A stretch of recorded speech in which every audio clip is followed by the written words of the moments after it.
Hello student, how are you. Welcome to SST की पाठशाला। और आज के क्लास में हम लोग डिस्कस कर रहे हैं ह्यूमन रिसोर्स के बारे में।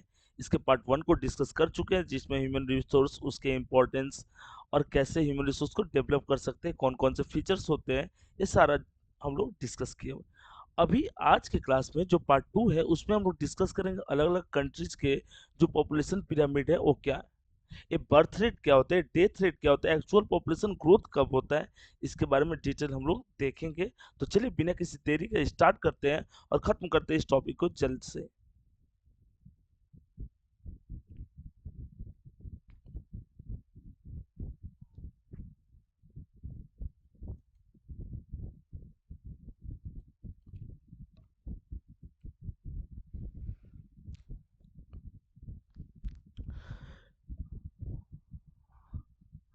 अब यहाँ पर पॉइंट है पॉपुलेशन कंपोजिशन। जैसे पॉपुलेशन कंपोजिशन में दो कंट्री के बारे में डिस्कस करेंगे। एक हमारा नेबरिंग कंट्री है बांग्लादेश, और दूसरा जो कंट्री है वो है जापान। तो जापान और बांग्लादेश दोनों डेंसली पॉपुलेटेड रीजन है, कम एरिया ज्यादा लोग। देखिए, अगर हम डेंसिटी ऑफ पॉपुलेशन की बात कर रहे हैं कि what is the meaning of density of population, तो मान लीजिए 1 स्क्वायर किलोमीटर एरिया हो गया। इस 1 स्क्वायर किलोमीटर एरिया में कितने लोग रह रहे हैं वो डिटरमाइन करता है आपके पॉपुलेशन डेंसिटी को। और बांग्लादेश और जापान जो है वर्ल्ड के मोस्ट डेंसली पॉपुलेटेड रीजन में से एक है। Japan is far more economically developed than Bangladesh. Bangladesh के कंपेयर में जापान ज़्यादा डेवलप है। जापान में देखो टेक्नोलॉजिकली एडवांसमेंट है, जबकि बांग्लादेश आज भी पुरानी चीज़ों को प्रीफर करता है, वहीं ट्रेडिशन कल्चर्स की बात करता है। और जापान जो है वो किस चीज़ के बारे में, जापान जो है नई नई चीज़ों की इन्वेंशंस करता है, उसकी खोज करता है, उसके बारे में डिटेल फाइंड आउट करता है। नई नई टेक्नोलॉजीज, जहाँ दुनिया 5G तक उलझी हुई है, 7G 8G तक यूज़ करता है। बुलेट ट्रेन, बहुत सारी चीज़ें उसकी एडवांसमेंट के लिए, उसकी इकोनॉमिक ग्रोथ के लिए सुटेबल है। People were very greatly in their age, literacy rates level, health conditions, occupation and income level। जैसे जो लोगों का कंपोजिशन होता है, पॉपुलेशन का कंपोजिशन होता है, वो एज, सेक्स, किस जेंडर से बिलोंग करते हैं, लिटरेसी रेट कितना है, इसके अलावा हेल्थ कंडीशंस, इन सब चीज़ों को मिला करके ह्यूमन रिसोर्स का एक कंपोजिशन बनता है, जो सबसे ज़्यादा यूजफुल रिसोर्स माना जाता है। ऐसा नहीं कि अनहेल्दी जो ह्यूमन है आप उसको एक मतलब वेल डिफाइंड रिसोर्स मानोगे, ह्यूमन रिसोर्स मानोगे। या जो लिटरेट है लेकिन मतलब उसके पास और भी बेसिक नेसेसिटी वाली जो क्राइटेरिया फुलफिल नहीं हो पा रहे, तो उस केस में भी हम उसको एक मतलब डेवलप्ड ह्यूमन रिसोर्स नहीं मानेंगे। ह्यूमन रिसोर्स के लिए आपकी हेल्थ फैसिलिटीज अच्छी होनी चाहिए, आप एजुकेट अच्छे होने चाहिए, आपके पास स्किल होनी चाहिए, ताकि आप कंट्री के इकोनॉमिक ग्रोथ में सपोर्ट कर सकें।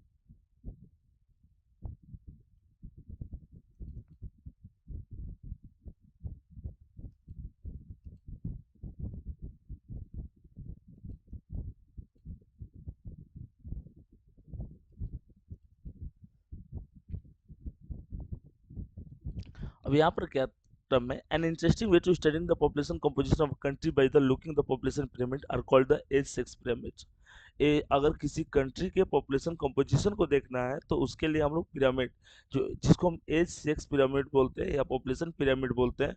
अब पॉपुलेशन पिरामिड जो होता है उसमें क्राइटेरिया क्या होता है, the total population divided into various age groups. जो टोटल पॉपुलेशन है इसको अलग अलग एज ग्रुप्स में डिवाइड कर देते हैं कि कौन ग्रुप चिल्ड्रन है, कौन सा ग्रुप यूथ है, कौन सा ग्रुप जो वर्किंग पॉपुलेशन का पार्ट है, कौन सा ग्रुप जो है एज्ड हो चुका है।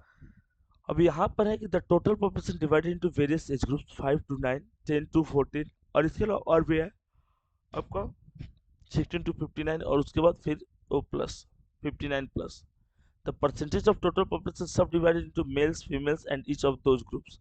अगर हम पॉपुलेशन की बात करते हैं कि 100 लोग हैं, तो इस 100 लोग में या तो मेल होंगे नहीं तो फीमेल होंगे। वे नहीं कि ट्रांसजेंडर वाली आप बात करोगे, ट्रांसजेंडर भी होते सर, तो इतना ज़्यादा नॉलेजेबल भी नहीं होना। ठीक है, तो इस 100 में अप्रॉक्स 50-50% का शेयर रहता है, 50% मेल, 50% फीमेल। फीमेल का अगर जेंडर रेशियो कम है तो इनकी संख्या भी कम हो जाएगी। तो इन सारे चीज़ों को मिला करके, इस एज कंपोजिशन को मिला करके पॉपुलेशन पिरामिड बनता है, जिसको एज सेक्स पिरामिड भी बोलते हैं। जिसमें 5 to 9 है, इसके बाद 10 to 14 है, और फिर वर्किंग पॉपुलेशन आ जाता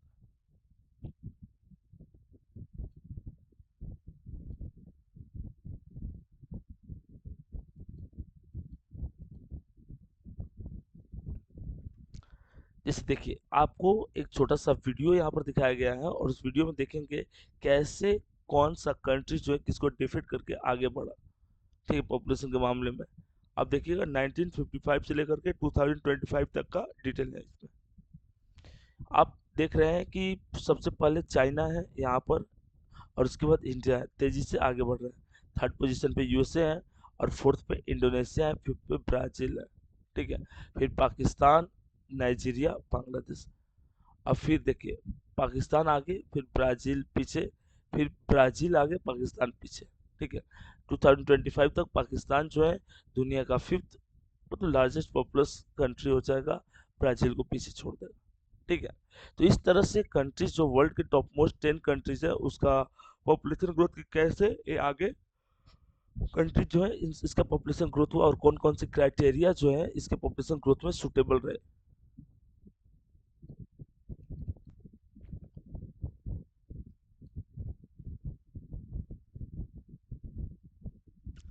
अब यहाँ पर क्या हम लोग डिस्कस करेंगे। देखिए, जैसे पॉपुलेशन पिरामिड कहते हो, ये ब्रॉड बेस्ड जो है, ब्रॉड बेस्ड बॉटम सरफेस जो बर्थ रेट को शो करता है, ये बात हमेशा याद रखोगे। ब्रॉड बेस दे दिया और इसके बाद देखोगे ये लगातार कम होते जा रहा है, यानी कि ये जो आपका डेथ रेट है, वो डेथ रेट क्या हो जाता है, थोड़ा सा बढ़ जाता है। जैसे लोग जो है 80 और 85 में जाते हैं, तो ऐसे उनकी नेचुरल डेथ हो जाती है, क्योंकि एक लाइफ स्पेन 80 ईयर से अब तो उससे भी कम माना गया। तो उस केस में जो पिरामिड का अपर मोस्ट पार्ट होता है वो नैरो हो जाता है। कारण क्या है, उस एज में डेथ ज्यादा होता है। मिडिल एज में देखोगे थोड़ा सा वो वाइड है, क्यों, इस एज में डेथ कम होता है। और ब्रॉड बेस जो होता है वो बर्थ रेट को शो करता है।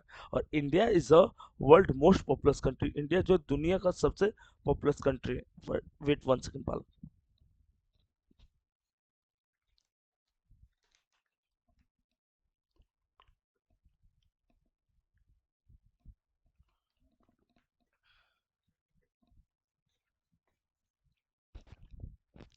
मतलब ब्रॉड बेस किसको शो कर रहा है, ब्रॉड बेस जो है वो बर्थ रेट को शो कर रहा है, और नैरो टिप जो है वो डेथ रेट को शो कर रहा है। यहाँ पर जानने वाली बात क्या है, यहाँ पर जानने वाली बात है कि अगर हमारा बर्थ रेट, ठीक है, बर्थ रेट ज्यादा रहेगा, मतलब 100 बच्चे जन्म ले रहे हैं, और डेथ रेट जो है इस केस में डेथ रेट हमारा कम रहेगा, मान लो कि 8 ही बच्चे मर रहे हैं, तो एक्चुअल ग्रोथ रेट जो होता है वो 92 यहाँ पर हो जाएगा। मतलब birth rate minus death rate is equal to known as actual growth rate, और वही उस कंट्रीज का पॉपुलेशन को शो करता है, वही उस कंट्री के पॉपुलेशन ग्रोथ को डिटरमाइन करता है।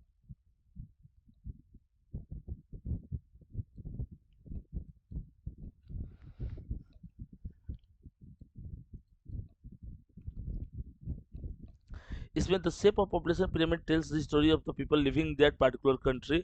और ये जापान का पिरामिड है। अब देखो जापान का बर्थ रेट भी कम है, इसके बाद इसके पास मिडिल एज वाले जो लोग हैं वो ज़्यादा है। ठीक है, और मिडिल एज वाले ज़्यादा हैं, तो जैसे जैसे ऊपर जाएंगे तो क्या हो जाएंगे, इनकी डेथ हो जाएगी। अब यहाँ पर क्या है कि बर्थ रेट कम है, और बीच का जो पॉपुलेशन है इसका वर्किंग पॉपुलेशन वो इक्वल है। ठीक है, ये नहीं कि कम है, वो थोड़ा सा बर्थ रेट और डेथ रेट के बीच वाला लाइज करता है। तो ये जापान का पिरामिड है, और जापान में पॉपुलेशन का जो रीजन है, इसमें मैक्सिमम लोग जो है इनकी लाइफ स्पेन काफ़ी ज़्यादा होता है।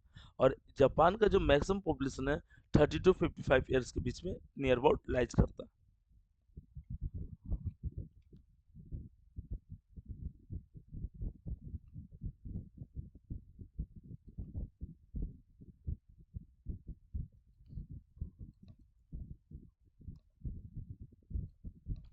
In countries where death rate, especially amongst the very young, are decreasing, the pyramid is broad in younger age group because more infants survive to adulthood.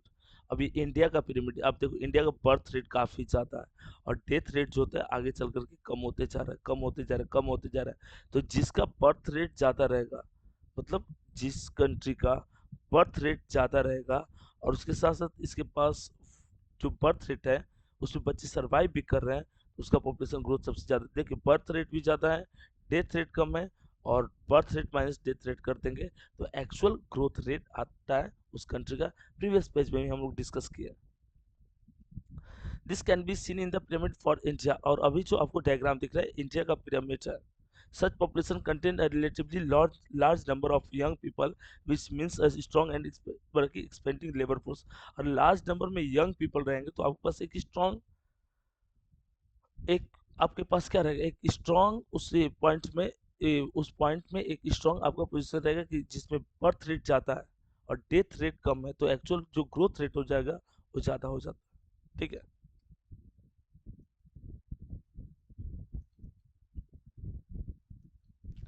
The population pyramid also tell us how many dependents there are in the country। जैसे there are two groups of dependents, young dependents और aged लोग जो होते हैं वो dependents रहते हैं किस पे, वर्किंग क्लास पीपल पे। वर्किंग क्लास पीपल मतलब 15 टू जो 59 ईयर्स वाले जो उनको वर्किंग क्लास पीपल बोलते हैं उनको। Those who working age are economically active. कुछ ही लोग हैं जो मतलब इस एज में जाकर के इकोनॉमिकली एक्टिव रह पाते हैं। ठीक है। जैसे एज लोग जो है इकोनॉमिकली एक्टिव नहीं होते, बच्चे जो इकोनॉमिकली एक्टिव नहीं रहते, वर्किंग क्लास लोग जो है वह इकोनॉमिकली एक्टिव रहते हैं।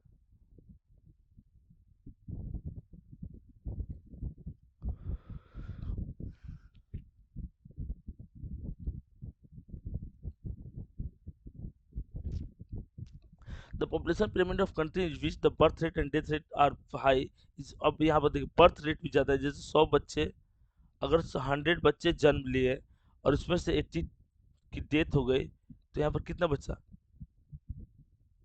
इधर, जैसे मान लो कि 400 बच्चे जन्म लिए और 80 की डेथ हो गई तो कितना बच जाएगा। 400 बच्चे जन्म लिए और 80 की डेथ हो गई तो 320। तो जिस कंट्री का बर्थ रेट भी ज्यादा रहता है, डेथ रेट भी ज्यादा रहता है, उस कंट्री का ग्रोथ रेट ज्यादा नहीं होगा। This is because although many children are born, a large percentage of them die in their infancy। ज़्यादा से ज़्यादा पॉपुलेशन जो है इसके अपनी इन्फेंट एज में मतलब 0 to 2 ईयर्स वाले एज में डेथ हो जाती है। तो बर्थ रेट ज़्यादा रहेगा, डेथ रेट कम रहेगा। तो birth rate minus death rate करेंगे तो ग्रोथ रेट आता है, तब उस कंट्री का पॉपुलेशन ज़्यादा होता है। इंडिया का बर्थ रेट ज़्यादा है, डेथ रेट कम है, तो इसलिए इंडिया का पॉपुलेशन ग्रोथ ज़्यादा है। और 2022 में एक ही दिन में इंडिया में 46,000 बच्चे जन्म लेते हैं। समझ सकते हैं कि किस मतलब स्पीड से इंडिया का पॉपुलेशन बढ़ रहा है। ये हमारे लिए एसेट्स भी है। ठीक है। और हमारे लिए क्या है, कुछ बेनिफिशियल पॉइंट्स भी है जिसमें हम अपने ह्यूमन रिसोर्स को क्या कर देंगे, हाईली स्केल कर देंगे।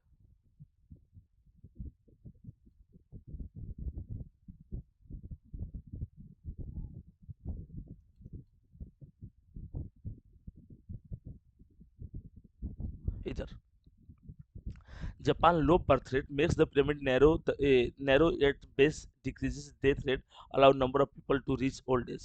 देखो बर्थ रेट यहाँ पर कम है, डेथ रेट ज्यादा है, तो जापान का एक्चुअल ग्रोथ रेट जो है वो ज्यादा नहीं है। Skilled, spirited and hopeful young people enjoyed with a positive outlook for the future of any nations। ये जो यंग यूथ स्किल्ड जो लोग होते हैं उस कंट्री का आपका देखो इकोनॉमिकली डेवलपमेंट सबसे ज्यादा होता है। They must be educated and provided skills and opportunity to become able the productive.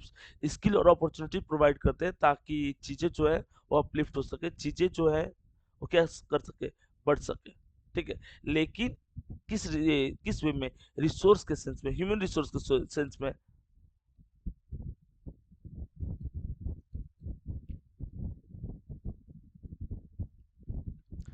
इस तरह से इस पार्ट को भी हम लोग खत्म करते हैं। इसके बाद भी अगर आपको कोई डाउट रहता है तो आप कमेंट करके पूछ सकते हैं। डिफरेंट सोशल नेटवर्किंग साइट से जैसे टेलीग्राम है, फेसबुक है, इंस्टा है, तो आप वहाँ पर भी हमारे साथ जुड़ सकते हैं जिसमें आपको नई नई चीज़ें टाइम टू टाइम प्रोवाइड की जाती है। और सबसे इम्पोर्टेंट पॉइंट कि जो कोई भी चैप्टर आप पढ़ रहे हो एनसीईआरटी रीड करके वीडियोस अगर अच्छा से देख ले रहे हो या क्लास में भी आप पढ़ ले रहे हो, इसके बाद क्वेश्चन आंसर सेशन करो, क्विज करो। और लाइन सेम रहेगा कि हम लोग आउट ऑफ के लिए खेलेंगे अगर हम लोग एक काम करेंगे तो चलिए तब तक के लिए धन्यवाद, मिलते हैं नेक्स्ट वीडियो में।